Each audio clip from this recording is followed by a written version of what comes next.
श्री स्वामी समर्थ. स्वामी महाराजांच्या कृपेने तुमच्या सर्व इच्छा मनोकामना पूर्ण हो. उद्या आहे मौनी अमावस्या. मौनी अमावस्येच्या दिवशी जर आपण काही उपाय केले, काही सेवा केल्या तर त्या खूप म्हणजे खूप प्रभावी ठरतात. सनातन धर्मात अमावस्या तिथीला अत्यंत पवित्र आणि फलदायी मानले गेले आहे. हा दिवस भगवान विष्णूंची आराधना आणि पितरांचे तर्पण व पिंडदान करण्यासाठी विशेष महत्त्वाचा मानला जातो. अमावस्येच्या सर्व तिथींमध्ये पौष महिन्याच्या कृष्ण पक्षाची अमावस्येला महत्त्वाचे स्थान आहे. त्यामुळे पौष महिन्यात येणाऱ्या अमावस्येला मौनी अमावस्या किंवा दर्श अमावस्या असे संबोधले जाते. या दिवशी श्रद्धाळू गंगा आणि इतर पवित्र नद्यांवर स्नान करतात. आपल्या हातून कळत नकळत झालेल्या पापांचे प्रायचित्त करतात. पितरांना तर्पण व पिंडदान करतात. धार्मिक मान्यतेनुसार मौनी अमावस्येवर केलेले तर्पण आणि श्राद्ध पितरांना मोक्ष प्राप्त करून देते. आता या मौनी अमावस्येच्या दिवशी भरपूर महिला व पुरुष प्रयागराजला महाकुंभमध्ये जात आहे. हिंदू धर्मात महाकुंभात स्नानाला अनन्यसाधारण महत्त्व आहे. प्रयागराजमधील महाकुंभात त्रिवेणी संगमाच्या तीरावर स्नान केल्यास पुण्यफळ मिळतं. महाकुंभात स्नान करणाऱ्या व्यक्तीच्या जीवनात शुभता येते, मोक्ष प्राप्त होतो आणि पापांपासून मुक्ती मिळते. शास्त्रानुसार संत आणि नागा भिक्षूंसाठी शाही स्नानाला विशेष महत्त्व आहे. कुंभमेळ्याच्या परंपरेचा हा महत्त्वाचा भाग आहे. पंचांगानुसार मौनी अमावस्या ही 28 जानेवारीला रात्री 7:35 प्रारंभ होईल, तर 29 जानेवारीला सायंकाळी 6:05 समाप्त होईल. या दिवसाला धार्मिक आणि आध्यात्मिक दृष्टिकोनातून विशेष महत्त्व आहे. यंदा मौनी अमावस्येला प्रयागराज येथे आयोजित महाकुंभ मेळ्यात अमृत स्नानाचा शुभ योग देखील जुळून येत आहे. या दिवशी स्नान, मौन व्रत आणि दान पुण्य यासारखे शुभ कार्य अत्यंत फलदायी मानली जातात. यामुळे जीवनात सुख समृद्धी येते असे मानले जाते. आता आपल्याला प्रयागराजला जाणे शक्य नाही. मग अशा वेळी आपण घरीच अंघोळीच्या पाण्यामध्ये जर काही वस्तू टाकून अंघोळ केली तर आपल्याला नक्कीच तिथे स्नान केल्याचे पुण्यफळ हे प्राप्त होईल व आपल्या हातून कळत नकळत ज्या काही चुका झाल्या असतील, जे काही पाप झाले असेल तर त्याचे प्रायचित्त नक्कीच होईल. तसेच आपल्यामध्ये नकारात्मकता दूर होईल. घरामध्ये जी काही येडापिडा आहे, नजरबाधा आहे तर ती देखील दूर होण्यास मदत होईल. आता या दिवशी कोणते उपाय करावे, कोणत्या सेवा कराव्या याबद्दलची सर्व माहिती आपण आज या व्हिडिओमधून जाणून घेणार आहोत. तत्पूर्वी तुम्ही चॅनलमध्ये नवीन असाल तर चॅनल लाईक करा व सबस्क्राईब देखील करा. कमेंटमध्ये श्री स्वामी समर्थ किंवा ओम नमो भगवते वासुदेवाय लिहायला विसरू नका. आता मौनी अमावस्येच्या दिवशी आपण सकाळी लवकरच उठायचं आहे. अगदी तुम्ही ब्रह्ममुहूर्तावरती उठलं तरी पण चालेल. ब्रह्ममुहूर्तावरती आपण जी काही पूजा करतो, सेवा करतो त्या सेवेचे आपल्याला अगणित फळ मिळत असते.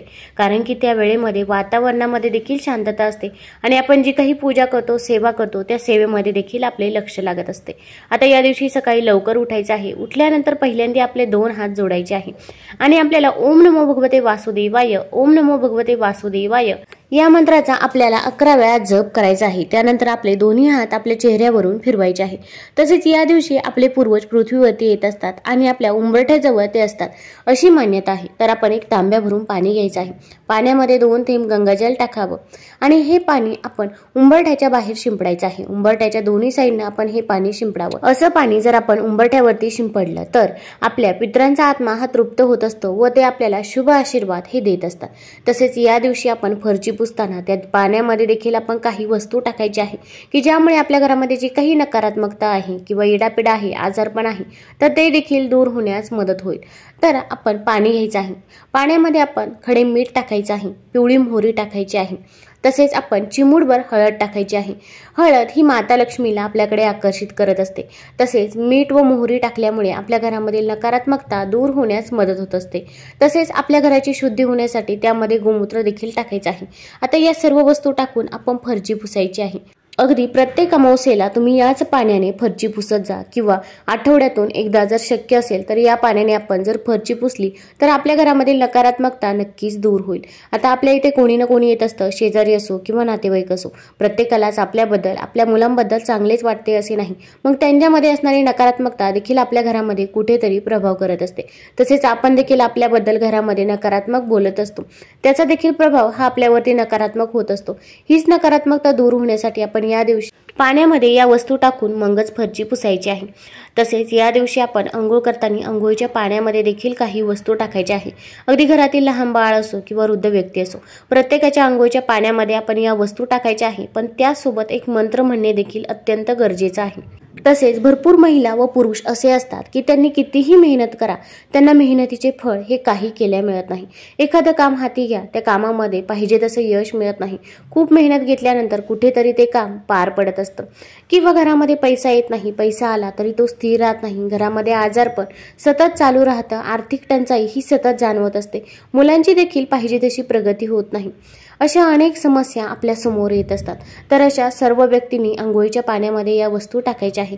अगदी घरामध्ये व्यसनाधीन व्यक्ती असेल किंवा आजारी व्यक्ती असेल किंवा अगदी घरामध्ये अशा काही व्यक्ती असतात की ते आपलं काहीच ऐकत नाही किंवा त्यांचा या गोष्टींवरती विश्वास देखील नसतो, तर अशा व्यक्तींच्या अंघोळीच्या पाण्यामध्ये देखील आपण नकळत या वस्तू टाकायच्या आहे. तर आता सर्वात प्रथम ज्यांना पण लक्ष्मी प्राप्तीची इच्छा आहे, आपल्याकडे माता लक्ष्मी आकर्षित व्हावी अशी इच्छा असेल, तर आपण या दिवशी थोडीशी हळद घ्यायची आहे. हळदीमध्ये कच्चं दूध टाकायचं आहे आणि आपण हे आपल्या शरीराला, त्वचेला लावायचं आहे. यामुळे माता लक्ष्मी ही आपल्याकडे आकर्षित होत असते. आता या दिवशी अंघोळ करताना अंघोळीच्या पाण्यामध्ये आपण थोडेसे काळे तीळ टाकायचे आहे. या दिवशी तिळाचे खूप महत्त्व आहे. तसेच तीळ हे आरोग्याच्या दृष्टीने देखील चांगले आहे. मग तुम्ही काळे तीळ टाकू शकता किंवा जर काळे तीळ मिळालेच नाही तर तुम्ही सफेद तीळ टाकले तरी पण चालेल. तसेच आपल्याला 2 थेंब गंगाजल देखील टाकायचं आहे. आता या दिवशी पवित्र तीर्थस्थानी स्नान करणे याला खूप महत्त्व आहे. म्हणून आपण अशा ठिकाणी जाणे शक्य होत नाही, म्हणून घरीच अंघोळीच्या पाण्यामध्ये 2 थेंब गंगाजल टाकावं. गंगाजल जिथे पूजेचं साहित्य मिळतं तिथे सहज मिळून जाईल. आणि गंगाजल जर मिळालंच नाही तर अंघोळीच्या पाण्याकडे एकटक बघत राहायचं आहे. गंगा नदीचे 5 मिनिटं स्मरण करायचं आहे आणि हर हर गंगे म्हणत आपण अंघोळ करायची आहे. यामुळे आपल्याला गंगा नदीमध्ये स्नान केल्याचं पुण्यफळ हे प्राप्त होत असतं. आता यानंतर तिसरी वस्तू टाकायची आहे ती म्हणजे कच्चं दूध. कच्चं दूध देखील आपण अंघोळीच्या पाण्यामध्ये टाकायचं आहे. तसेच थोडंसं खडे मीठ देखील अंघोळीच्या पाण्यामध्ये टाकावं. खडे मीठ देखील आपल्यामध्ये असणारी नकारात्मकता हे दूर करत असतं. तसेच आरोग्याच्या दृष्टीने देखील खडे मीठ हे खूपच उपयुक्त आणि फलदायी आहे. आता प्रत्येक व्यक्तीच्या अंघोळीच्या पाण्यामध्ये आपण या 3 वस्तू टाकायच्याच आहे. पण त्याचसोबत आपल्याला एक मंत्र देखील म्हणायचा आहे. आता या मंत्राचा तुम्ही स्क्रीनशॉट देखील काढून घेऊ शकता.